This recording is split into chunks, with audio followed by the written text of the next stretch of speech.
昨暗代替新自强号229车次，伫咧经过河人崩坑的时，拄着土石流，列车败马，司机的手骨也断去，计共有9个人受伤。下晡的时阵，行政院长杜英泰也到花莲主治病院慰问伤者。也来陪同的交通部长李明安对此是向民众回示的。代替公司表示，专列手上路线伫咧下晡2点进前。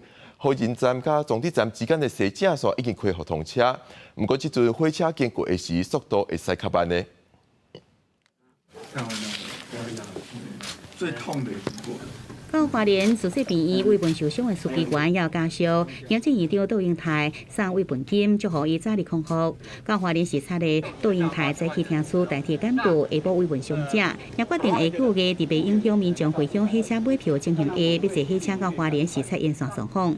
人为的注意上有没有应该更加强的地方？下个月我们坐火车来，我要亲自走这一趟，看它是不是够安全。从花莲这边的乡亲啊，或者是要往北的这个民众，造成大家的这个恐慌或者惊吓啊，那也表达非常的歉意。这个事故造成司机员手骨头断去，被旅客轻伤。除了司机员以外，其他的人拢验出院。交通部长李明嘉也代替对这事件造成的惊吓，向民众来解释的。代替讲，造成事故原因是大清水溪的土石流甲铁基路砍掉咧。列车第1车、第2车转车甲第9车排练，也造成列车大半昏。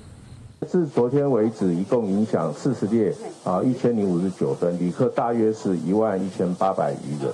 那今天我们已经在进行抢修哈。那截至刚刚呢，这个列车延误的时间呢是比昨天要改善一些。列车拄到土石流了后，停伫崩坑，对拜5暗时到拜6早起，陆续把车厢拖离开，代替也赶紧修理受损的铁基路甲机电的设备。拜6下晡1点47分完成河林到总地中间西正线抢修，试运村了后，确认安全无问题了后，恢复通车。列车暂时以时速30公里慢慢通过，经过这个区间的列车，平均的延误大约5分钟到10分钟。